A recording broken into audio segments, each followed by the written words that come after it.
자, 오늘부터 서신서를 함께 들어가는데 로마서로 바로 들어가는 것보다 서신서 전체를 한 번 정도 훑고 어떤 내용인지 서신서가 어떻게 구성되어 있는지를 한번 보고 그 다음에 서신서로 들어가면 좋겠다 생각이 들어서요. 오늘 서신서 개요에 대한 부분들을 함께 나누도록 하겠습니다. 서신서가 총 몇 편으로 되어 있을까요? 총 서신서가 총 몇 편으로 되어 있어요? 네, 거기 적혀 있는데 네, 21편으로 되어 있죠, 그죠? 그 중에 이 사도 바울이 쓴 서신은 몇 편? 그렇지, 13편.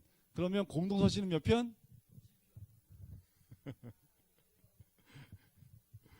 자, 공동 서신에 들어가면 그 나머지에서 히브리서가 약간 좀 빠지게 되지요. 자, 서신서는 총 21편으로 되어져 있습니다. 신약이 사복음서, 사도행전 빼고 거의 서신서로 연결이 되어 있다고 보시면 돼요. 그 가운데 거의 반 이상을 사도 바울이 쓰게 됩니다. 그래서 여러분들이 제가 나눠드린 그 프린트물을 보시면 바울이 쓴 13편의 서신서, 그러니까 로마서부터 빌레몬서까지가 사도 바울이 쓴 서신입니다. 대략 편지 내용이 긴 것부터 배열되어 있지요. 그래서 로마서부터 배열되어 있습니다. 순서대로 앞에 9편의 편지, 그러니까 13편의 편지는 다 수신자의 이름을 따고 있다고 보시면 돼요. 그렇게 보면 간단합니다. 근데 수신자의 이름을 크게 나누면 지역이나 교회 이름을 따서 쓴 편지가 있고 개인의 이름을 둬서 쓴 편지가 있다는 것이 좀 다르지요. 앞에 7개, 순서대로 앞에 9편의 편지는 7교회, 그러니까 7교회에 쓴 편지가 되겠죠. 전서와 후서가 있기 때문에 총 9편이지만 교회는 7교회로 등장을 합니다. 그 위에 뒤에 나오는 서신을 이제 우리는 목회 서신이라고 또 나중에 좀 말씀드리겠지만 받는 사람 디모데, 디도, 빌레몬 세 사람에게 편지를 써요. 디모데는 전서와 후서가 있기 때문에 총 4편으로 되어져 있지요. 이렇게 수신자에 따라서 총 13편이 준비되어져 있다라고 보시면 됩니다. 그러면 순서를 보면 로마서, 그죠? 고린도, 전, 후서. 그 다음 뭐예요? 갈, 에, 빌, 골. 살은 살, 전과 살, 후로 돼 있죠? 살, 디모데, 전서와 후서로 돼 있죠? 디디디지, 그지? 그리고 디도서, 그죠? 디도서. 그 다음에 빌레, 몬서가 됩니다. 여기까지가 사도 바울이 쓴 서신이라고 우리가 알고 있고 그 다음에 이어지는 것은 히브리서입니다. 이 히브리서는 좀 다른 게 저자가 누군지를 몰라요. 과거에는 사도 바울일 것이다 라고 해서 거의 대부분 사도 바울의 저자로 알고 있지만 이 현재에 들어와서는 정확하게 이것이 사도 바울이 쓴 그 근거가 등장하지 않기 때문에 히브리서는 사도 바울이 썼다라고 보지 않고요. 사도 바울 저작설이 나옵니다. 사도 바울 저작설, 아볼로 저작설, 베드로 저작설, 설로만 남아져 있어요. 그런데 심증은 누구예요? 사도 바울이에요. 거의 한 70%에서 80%는 사도 바울이 썼다라고 하는데 그런데 정확하게 이것이 사도 바울이 썼다라고 나올 만한 어떤 근거 자료가 없기 때문에 사도 바울의 저작설로 되어져 있습니다. 학자에 따라서는 공동서신으로 분류하기도 하지만 저자가 확실하지 않기 때문에 따로 히브리서는 관리를 하고 있죠. 그래서 저자 미상입니다. 과거에 전에 제가 사역했던 교회에서 자, 히브리서 저자가 누구예요? 그랬더니 미상이요 그러더라고요. 그러니까 아이들이 꼬맹이들이 그러니까 저자 미상 하니까 저자가 미상이구나. 그래서 네, 저자 이름 물었더니 미상이요 그러더라고요. 저자 미상은 뭐예요? 아무도 알 수 없다. 누가 썼는지 알 수 없다라는 거지요. 내용을 보고 문체를 보면 사도 바울의 문체와 참 많이 비슷하게 되어져 있습니다. 이제 한번 히브리서를 같이 보도록 하고요. 그 다음이 공동 서신이지요. 어떻게 돼요? 야, 벳, 전후, 요한 1, 2, 3서, 그죠? 1, 2, 3서, 그 다음에 유다서, 그 다음이 계시록. 이렇게 서신서 로마서부터 계시록까지 마무리가 됩니다. 이것이 순서가 되겠지요. 자, 우리가 잘라서 또 뭘 알아야 됩니까? 몇 장으로 되어 있는지 좀 기억을 해보면 좋을 것 같은데 여기까지가 서신서입니다. 엄밀히 말하면 요한계시록도 서신이에요. 누구한테 보낸 서신일까요? 아시아의 7교회에게 쓴 편지, 그게 서신, 이 계시록인데, 이 계시록은 마지막 때에 대한 예언이 나와 있기 때문에, 그 메시지가 나와 있기 때문에 이게 공동 서신이나 서신서로 분류를 따로 하지는 않고 있는데, 어떤 분들은 이것 계시록도 서신서로 분류하기도 합니다. 자, 여기서 빌레몬서까지가 사도 바울의 저작이라고 쓴 서신이라고 보지요. 로마서는 총 몇 장으로 되어 있을까요?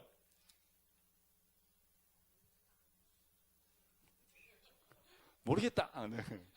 몇 장으로 되어 있어요? 이건 뭐야 이거는? 네. 16장으로 되어 있죠, 그죠? 그죠? 고린도 전후서는 몇 장으로 되어 있나요? 인류 열세가 필요하다고 그랬죠? 이제 문제가 많으니까 인류 열세가 필요하다고 그랬어요. 갈라디아서는 갈라요, 에베유, 빌리네, 골로네, 그죠? 그게죠, 그죠? 살살 오세요, 그죠? 디모데는 어디 출신이요? 육사 출신이라고 했잖아요, 그죠? 디도는 처음 듣는 것처럼 반응이신 거 내가 너무 감사한데, 예, 디도는 열심히 뭐 하세요? 열심히 디디세, 그죠? 빌레몬은요, 도망간 노예를 용서해 주라니까 뭔 일이야, 그죠? 히브리서는 다시 뭐예요? 유대인들에게 다시 유대교로 전향하려는 그들에게 다시 유대교와 기독교, 그리스도교의 어떤 그 대치에 대해서 두 가지를 비교하면서 설명해주고 있죠. 다시 복음을 설명합니다. 그래서 복음의 열쇠가 필요하지요. 야고르잖아요, 그죠? 베드로 살살 오세요. 똑같네요, 그죠? 요한 1, 2, 3서는 요한이 다 일일이 썼죠, 그죠? 유다서는 유일한 장이잖아요, 그죠? 이렇게만 알도록 하겠습니다. 이게 장의 내용이 몇 장으로 되어 있는지 구분되어져 있는 것 기억하시고요. 자, 로마에게 보낸 편지, 고린도 교회, 갈라디아 교회, 에베소 교회, 빌립보 교회, 골로서 교회, 데살로니가 교회, 여기까지가 사도 바울이 1차, 2차, 3차 선교 여행 때 갔던 도시에 세웠던 교회들, 그 교회들에게 쓴 편지입니다. 그리고 디모데 전후서와 디도서를 통해서 사도 바울이, 우리가 성경에 나와 있는 사도 바울의 선교 여행은 4차까지 나와 있어요. 마지막 4차는 로마로 가는 여행이지요. 로마에서 이태 동안 붙잡혀 있다가 풀려나서 땅끝, 우리나라의 땅끝 마을 말고 땅끝 어디요? 스페인 서워나까지 가게 되지요. 서워나까지 해서 쭉 해서 선교여행 한 바퀴 돌고 다시 로마에 와서 잡히게 됩니다. 자, 그 내용들이 나와 있는 부분들, 그래서 요 목회 서신이라고 보통 얘기하는데, 요 디모데 전후서와 디도서는 마지막 5차 선교 여행 때 그때 쓴 편지다라고 봅니다. 빌레몬서는 빌레몬이라는 그 형제에게 쓴 편지, 아까도 말씀드렸던 그 편지입니다. 히브리서는 제가 약간 말씀을 드렸고요. 여기는 이제 그 저자의 이름을 따라서 야고보. 이 야고보는 누구의 야고보예요? 사도 야고보, 예수님의 형제 야고보. 예수님의 형제 야고보예요. 사도 야고보는요, 유일하게 성경에서 순교한 걸로 딱 나와 있는 사도입니다. 나머지 사도들은 그 이제 어떻게 순교한지는 야사에 나와 있는데 성경에 기록되어 있어요. 그죠? 사도 야고보는, 여기 있는 야고보는 예수님의 형제 야고보입니다. 예수님이 살아계실 때는 믿지 않았던, 예수님이 십자가에 죽으시고 부활하시고 난 다음에 그리고 받아들였던 그 형제 야고보입니다. 베드로는 그 유명한 베드로, 아시죠? 네, 그 베드로. 우리가 생각하는 그 베드로 맞습니다. 네, 요한은 누구예요? 사도 요한입니다. 유일하게 자연사한 사도 가운데 사도 요한이지요. 유다서는요, 가론 유다? 사도 유다 아니라 예수님의 형제 유다입니다. 이 유다가 쓴 편지, 거의 대부분 이 뒤쪽에 수록된 공로서신에는요, 많은 부분에서 이단에게 당시의 영지주의들과 저희들이 너무나 이단화되어 있고 이단의 내용들이 있기 때문에 그런 부분에서 대체하여 쓴 편지 내용들이 좀 나와져 있습니다. 자, 세부 분류를 한번 보실까요? 세부 분류 보시면 서신서를 바울서신, 히브리서, 공동서신 이렇게 나누는데, 바울서신은 총 4개로 나눌 수 있습니다. 교리서신, 옥중서신, 재림서신, 목회서신입니다. 어렵지 않아요. 근데 여기 참 그렇게 어렵지 않습니다. 자, 교리 뭐로 나눈다고? 여기 보세요. 교리, 그죠? 그 다음에 뭐 있어요? 재림, 그죠? 그 다음 뭐예요? 옥중서신. 그 다음 뭐예요? 목회서신. 요 네 가지로 나눌 수 있습니다. 자, 요 네 가지에 13개의 서신을 나눠주면 돼요. 자, 교리서신은요, 너무 간단해요. 너무 쉬워요. 그냥 순서대로 4개 집어넣으면 돼요. 로마서, 고린도전서, 갈라디아서. 그죠? 로마서부터 갈라디아서까지. 그냥 4개 딱 집어넣으면 교리서신입니다. 특별히 4개 서신 가운데 로마서와 갈라디아서는 쌍둥이 서신이라고 얘기할 만큼 이신칭에 대한 부분을 정확하게 똑같이 반복해 쓰고 있는 책이라고 보시면 됩니다. 로마서를 꼭 압축해서 엑기스만 남겨놓은 책, 그것을 갈라디아서라고 봐도 무난할 정도로 근데 교리본이 많이 겹쳐져 있지요. 재림 서신은요, 우리 예수님 재림할 때 어떻게 오셔야 돼요? 너무 세게 오시면 아프잖아요, 그죠? 그러니까 살살 오셔야죠. 살살. 그래서 데살로니가 전후서가 재림 서신입니다. 자, 옥중 서신은요, 어디서 쓴 거예요? 옥에서, 그죠? 그래서 어떻게 외우면 돼요? 그렇지. 기억하고 있네요. 고래빌빌. 고래 빌몬인데 빌빌로 외우시면 돼요. 고래빌빌. 머리를 빌빌거리고 있다. 어디서요? 감옥에 갇혀서. 그래서 고래 빌빌. 골로새서, 에베소서, 빌립보서, 빌레몬서. 요거 하나만 알면 돼요. 요거 하나만. 목회는 어떻게 해야 돼요? 열심히 달려가서 디디디 하면 돼요. 디디디. 디디디는 뭐예요? 옛날에 전화기였잖아요. 전화. 공중전화가 옛날 디디디 공중전화 기억 못 하시죠? 여기 잠깐 나왔다가 사라진 제품이어서요. 네, 이 디디디, 디모데, 전후서와 디도서가 목회 서신에 들어가겠습니다. 이렇게 이 사도 바울이 쓴 서신은 4가지로 크게 나눠질 수 있다. 교리서신, 재림서신, 옥중서신, 그리고 목회 서신. 이 4가지로 서신서가 구별되어 있다라는 거는 그냥 딱 한번 알고 계시고요. 나가서 아는 체 하실 때 이런 거 얘기하면 아는 성도들 별로 없습니다. 요거는 좀 들어봤는데 여기에 서신서가 뭐가 들어가는지 기억하는 사람은 우리도 잘 기억을 못할 수도 있겠네요. 그죠? 네, 순서대로 제가 이게 외우기 편하게 해드렸으니까 자, 바울 서신을 보면 밑에 보시면 발신자에 따라서 서신서가 좀 구별되어 있어요. 왜냐하면 서신서마다 누가 썼는지 그 발신자 이름을 밝히게 되어 있는데요. 사도 바울이 썼다라고 하는 것은 6편의 편지입니다. 로마서, 갈라디아서, 에베소서, 디모데, 전후서, 디도서. 요 6개의 서신은 다 사도 바울이 썼다라고 사도 바울 한 명만 나옵니다. 그런데 바울과 디모데, 바울과 디모데가 쓴 서신은 총 4개입니다. 고우, 빌, 골, 몬입니다. 이렇게 외우시면 돼요. 밑에 이제 조금만 고골빌몬 이렇게 했잖아요. 그죠? 코를 골면 빌빌거린다. 이렇게 외우시면 돼요. 뭐가 빌빌거려요? 바디가 빌빌거린다. 그래서 바디가 보냈잖아요. 그죠? 바울과 디모데가 바디가 어떻게 하면요? 코를 골고 나면 그러니까 고후죠. 그죠? 고후, 골, 빌빌, 빌레몬서, 별짓 다 합니다. 그죠? 네, 이거 외우기가 참 어려워요. 네. 그리고 바소는 뭐예요? 바울과 소스테네가 고전을 좋아합니다. 고전에 바소라는 고전이 있습니다. 그리고 바디실, 바울과 디모데와 실에다가 쓴 거. 실에다가 실 하나만 붙이면 살이 되죠. 그죠? 그래서 살살 이렇게 외우시면 됩니다. 뭐 이렇게 외워야 될 것 있으면 다 눈을 감으세요. 어려워서 눈을 감으세요. 자, 한 페이지 뒤로 넘겨보시면 서신서들의 시대적 위치입니다. 이건 좀 알고 계시면 좋을 것 같아요. 언제 쓰여졌는지. 이게 무엇이 최초에 쓰여졌다라는 증거가 나와 있진 않지만 순서에 따라 언제 쓰여졌는지를 좀 알고 계시면 이게 순서가 되겠죠. 그러니까 사도행전에 이 서신서가 들어간다고 보시면 됩니다. 자, 우리가 사도행전 할 때 제가 1차부터 4차 선교여행 때 제가 언급은 좀 해드렸는데 이것만 따로 모아서 말씀을 드리는 거예요. 자, 1차 전도여행을 어딜 중심으로 갔습니까? 갈라디아 중심으로 갔지요. 자, 여러분들이 지도를 기억하시나 모르겠습니다. 뭐 다시 지도를 안 그릴게요. 너무 시간 가니까. 자, 갈라디아 중심으로 선교를 하고 돌아와요.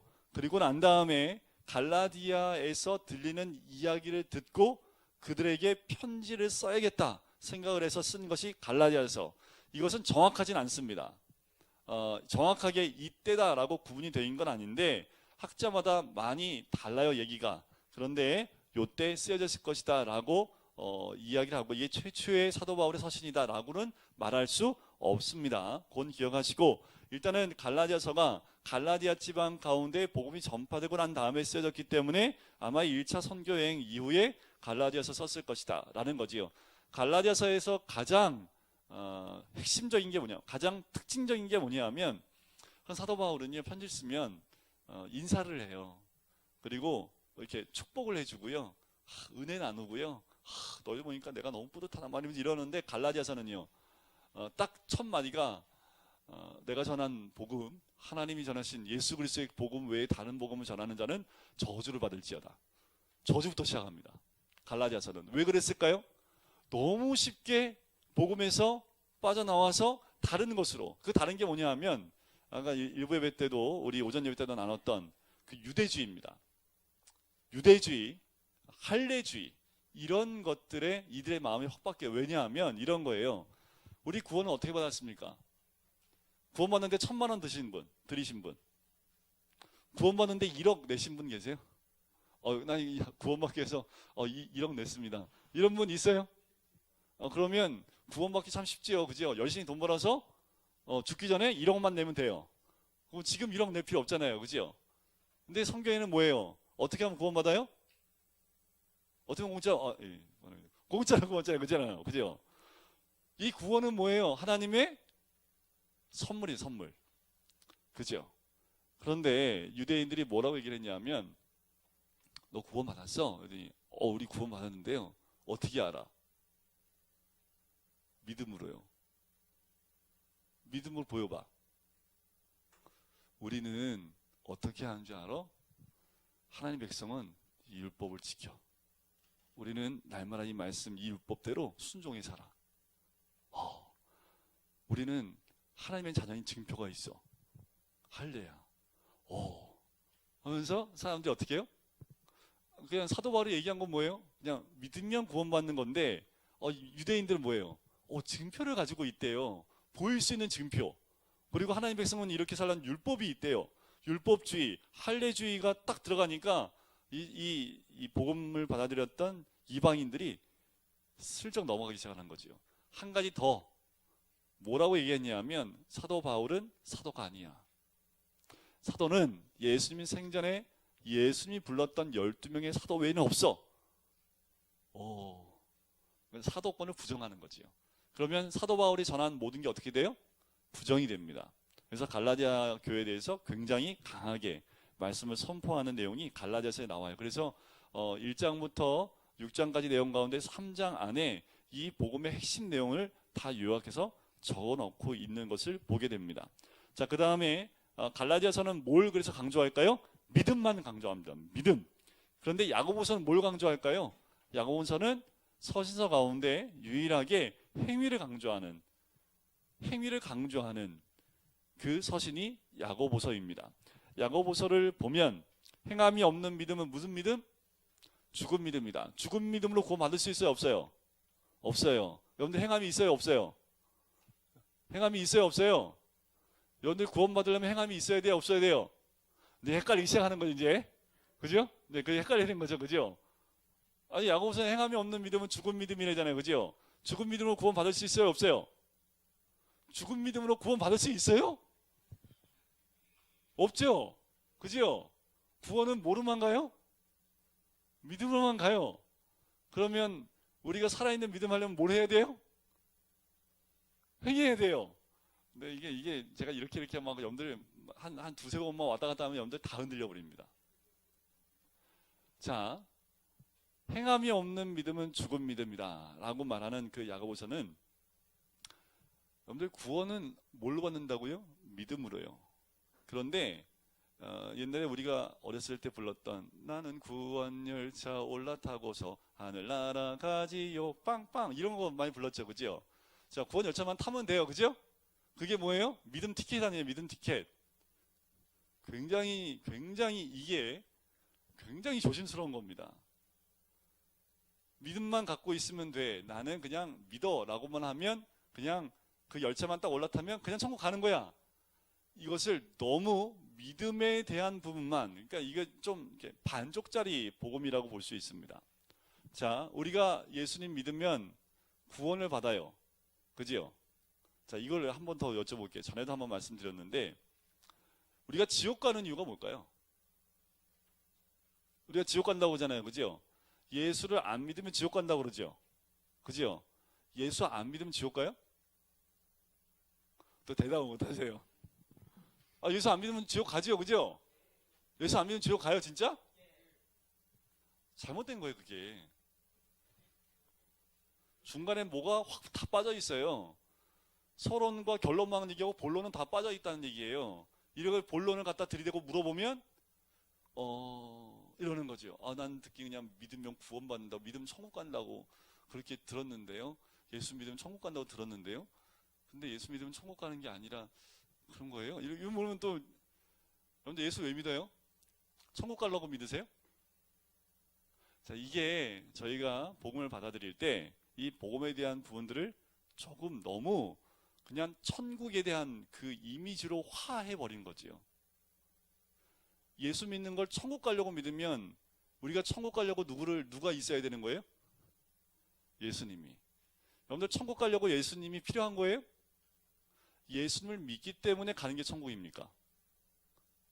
근데 이게 지금 바뀌어버렸다는 거예요. 한국 사회에. 그러니까 이렇게 되면 무슨 주의가 들어오냐면 기복주의가 들어오는 거예요. 기복적인 신앙이. 내가 예수를 믿기 때문에 그 믿음 때문에 가는 게 천국이지, 천국 가기 위해서 예수님이 필요해. 그래서 어쩌서지 예수 믿는 거야. 이게 아니라는 거예요. 자, 지옥 가는 이유가 뭡니까? 뭐 때문에 지옥 가요? 그 죄죠, 죄. 여러분들 이걸 잊어버리시면 안 돼요. 우리가 지옥 가는 이유는 뭐예요? 죄 때문이에요. 근데 죄를 해결할 수 있는 방법은 뭐밖에 없어요? 예수의 십자가밖에 없는 거지요.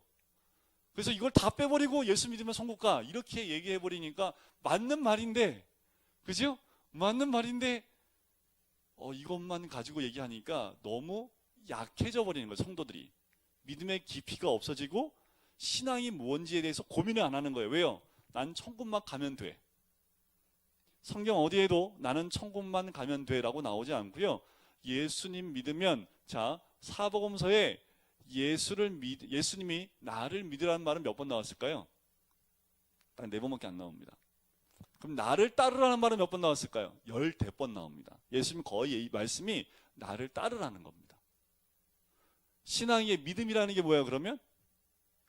믿음은 예수님을 따라가는 거예요. 예수님을 따르는 삶이 무슨 삶이에요? 천국의 삶입니다. 천국이라는 건 다른 말로 말하면 무슨 공간복음에서 천국을 뭐라고 표현해요? 하나님 나라. 하나님 나라는 아까 제가 설교할 때 말씀드렸는데 깜빡 졸다가 못 들었죠. 하나님 나라는 어떤 게 하나님 나라예요? 하나님의 통치와 다스림이 있는 곳이 그게 하나님 나라입니다. 그럼 하나님 다스리는 곳이 어디예요? 천국이죠. 그죠? 그러면 천국은 죽어서 가는 거예요? 이 땅에 있는 거예요? 예수님도 하나님 나라는 죽어서 가는 거야 라고 말씀 안 하셨습니다. 하나님 나라가 너희들 가운데 있느니라 그랬죠. 왜 우리 가운데 있다고? 왜 여기가 하나님 나라잖아요. 그죠? 그죠? 죽어도 여기에요. 똑같아요. 여러분들 정말 이런 분들 있어요. 재밌는 얘기가 있는데 뭐냐 하면 만약에 지옥 백성처럼 살다가 천국 가면 그 사람 못 산대요. 문화 충격 받아가지고. 그러니까 여기서 뭐예요? 천국의 삶을 살면서 그것이 연결되어 가는 것이 천국입니다. 갑자기 뜬금없이 이렇게 천사가 막 날아다니고 그런 거 아니에요. 저도 죽어봐서 가봐야 알겠지만 저도 안 가봐서, 그런데 성경에 나와 있는 거 보면 이 세계와 그 세계가 별개돼서 이게 판타지처럼 그 세계는 이렇게 생각만 하면 날아가. 제가 왕년에 이단에 한번 잠깐 살짝 그 책을 다미선교회 들어오신 분, 다미선교회 들어오신 분, 야, 여기는 정말 원로 목사님이 철저하게 방어를 다 해보셨군요. 제가 한 3년 동안 다미선교회에서 나온 책을 제가 다 읽었거든요. 근데 야, 천국을 얘기하는데, 야, 이게 천국이 어떤 건지 설명해 드릴까요? 천국에 가면요, 이게 아파트 높이가요, 층이 없어요. 100층, 200층이 없어요. 그냥 한도 끝도 없이 올라가 있어요. 근데 거기서 저 위에까지 엘리베이터 타고 올라가야 된대요. 그러면 한 300층에 올라가면 어떻게 시간이? 근데 이렇게 어떻게 설명하냐면요, 천국 가면 그냥 300층 생각하면 300층에 가 있대요. 너무 논리적이지 않아요? 요즘 시대에도 굉장히 빠른데, 그러니까 제가 그 책 보면서 야, 천국이 정말 그렇겠네 이 생각이 드는 거예요. 그런데 그게 뭐예요? 세대주의입니다. 천국을 현실 세계하고 똑같이 만들어 버리는 거죠. 그러니까 사람들이 혹해요. 오 하면 혹하게 만듭니다. 천국이라는 것은 사도 바울이 3층 천을 갔다 와서 얘기를 안 합니다. 거기서 뭐라고 하는지 아세요? 그 사도 바울이 300층 아파트를 보고 어떻게 설명할 수 있겠냐, 또 이 얘기를 거기다 써놨어요. 그래서 진짜 그렇겠네.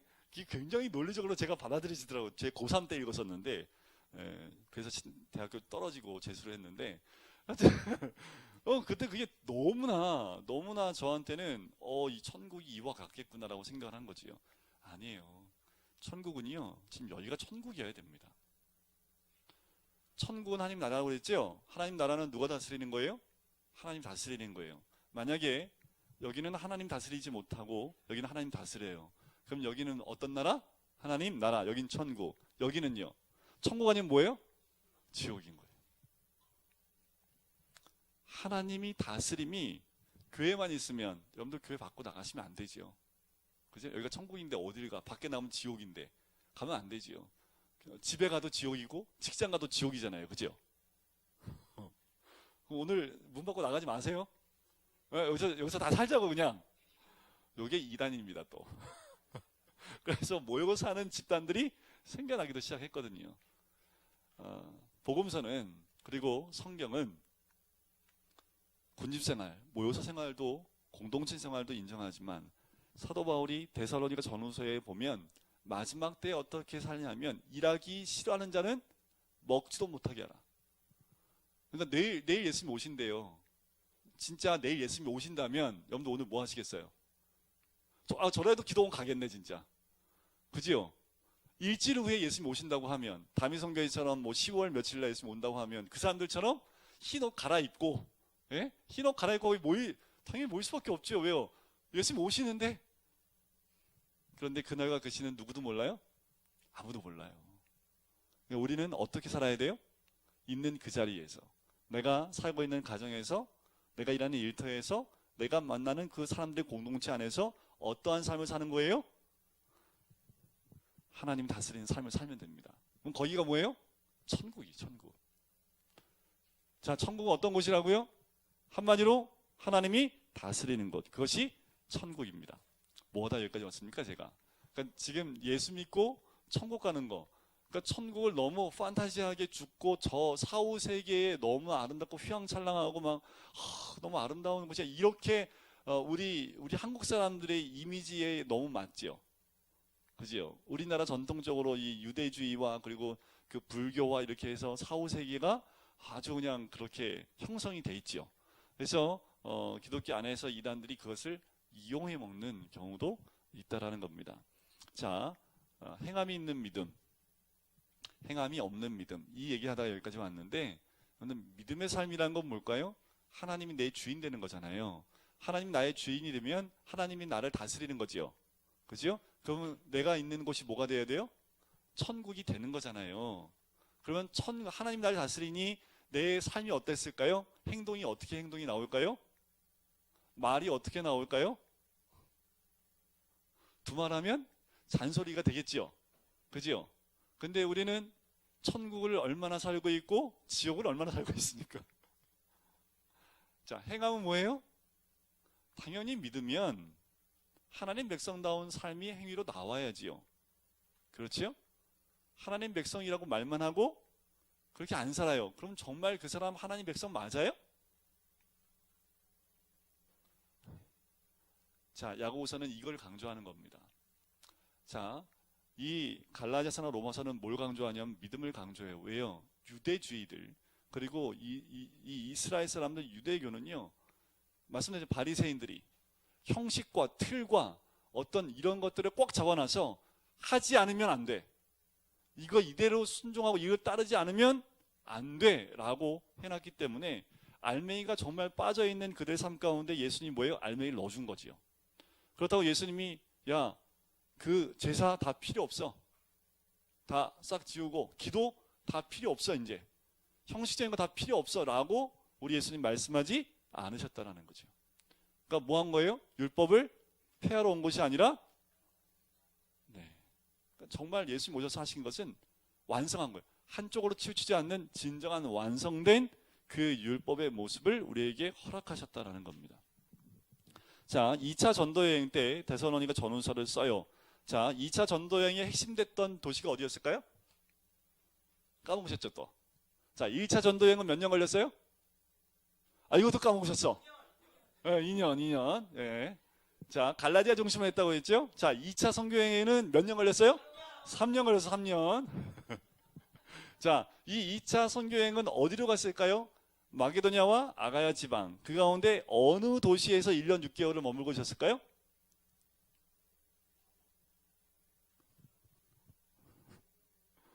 고린도입니다. 고린도.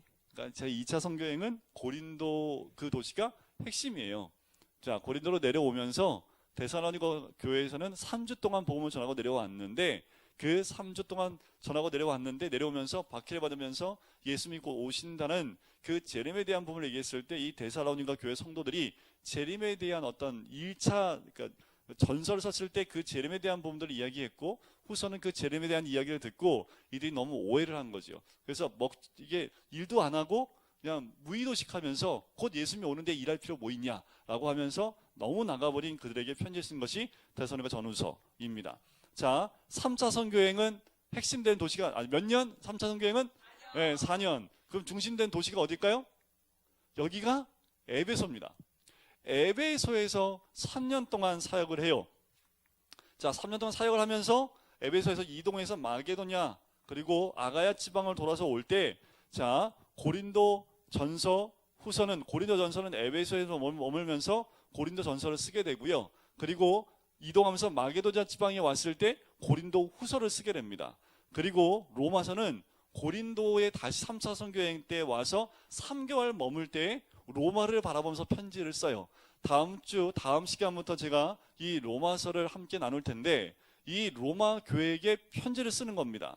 거의 대부분은 사도 바울이 선교를 해서 그 복음으로 교회가 세워졌는데 이 로마에 있는 교회는 이미 세워져 있는 교회예요. 목적은 뭐냐 하면 복음을 다시 뭐냐 하면 사도 바울이 가면 복음을 전해줍니다. 그 복음의 토대 위에 교회가 세워져요. 근데 로마는 이미 교회가 있다고 말씀을 드렸지요.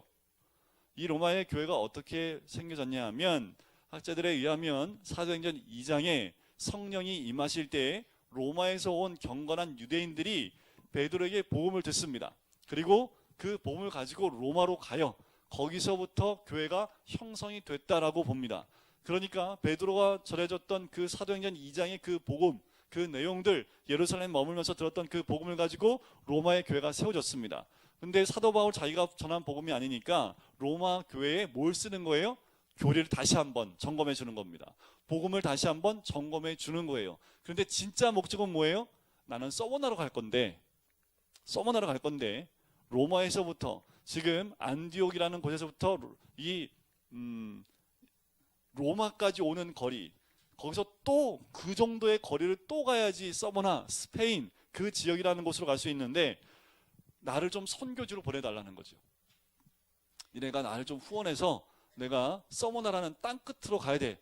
나는 예수님의 명령을 따라서 땅 끝으로 가야 되는데 거기까지 갈 때 너희 교회가 나를 파송해달라는 것이 목적입니다. 그것이 로마서에 쓴 목적이죠. 그래서 고린도 도시에서 이 로마서를 쓰게 돼요. 자, 4차는 뭐예요? 이제 예루살렘에서 잡혀서 로마에 감금이 되지요. 그때 아예 그 감옥에 갇혀 있었던 건 아닙니다. 셋집에 이 로마 시민권을 갖고 있기 때문에 로마 시민권을 갖고 있는 사람은 정말 감옥에 들어가도 최소한 2명을 데려갈 수 있어요. 주치의 1명 데려갈 수 있고요. 자기의 주변에서 도와줄 수 있는 종을 1명 더 데려갈 수 있습니다. 로마 시민권이 그런 시민권입니다. 대단하죠. 그런데 이 1차 때는 자유함이 좀 있었습니다. 그때 쓴 편지 에베소, 골로새, 빌레몬서, 빌립보서를 씁니다. 자, 여기서 골로새라는 도시가 있는데 거기도 사도 바울이 세운 도시는 아닙니다. 교회는 아니에요. 그래서 그 골로새서 쓰면서 다시 한번 복음에 대한 이야기도 얘기하지만 골로새 도시에 대한 부분들을 이 골로새서를 함께 볼 때 제가 좀 자세하게 나눠드리도록 할게요. 자, 5차 선교 여행, 그것은 성경에 나오지 않는다고 말씀드렸지요. 그러면서 디모데 전후서와 디도서가 쓰여지는 겁니다. 거기에 베드로 전후서가 쓰여졌다고 봐요. 그리고 후기 사도들 시대에 이제 요한 1, 2, 3서, 유다서, 히브리서를 쓰게 되지요. 그리고 마지막 역사의 종결, 이때 요한계시록이 쓰여졌다라고 보게 됩니다. 자, 이것이 서신서의 개요된 부분입니다. 여러분들 서신서의 분류가 어떻고 또 사도 바울이 언제 썼는지를 대충 아셨지요? 다음 주 되면 또 까먹고 오시겠지요. 그래서 제가 또 알기 때문에 다음 주에는 책 서신서 한 편 한 편 할 때마다 다시 그 서신서에 대한 부분만 제가 다시 설명을 좀 드리도록 하겠습니다. 로마서는요, 어렵지 않습니다. 쉬워요. 그런데 성도님들이 가장 어려워하는 책이 로마서입니다. 로마서를 어렵게, 목사님들이 어렵게 공부하면 정말 어려운 책이 로마서입니다. 그만큼 사도 바울이 복음의 핵심과 복음의 모든 내용을 엑기스를 정말 잘 설명하고 있는 책이 이 사도 바울이 쓴 로마서입니다. 그래서 로마서 하나만 몇 년을 거쳐서 연구하고 공부해도 끝이 없는 게 이거고요. 그래서 제가 할 때는 한 두 번 정도 이렇게 중요한 부분만 쑥 저희가 한번 같이 공부하고 넘어가서 서신서들 하나하나 한번 보는 시간을 갖도록 하겠습니다. 우리 이 시간에 같이 기도할까요?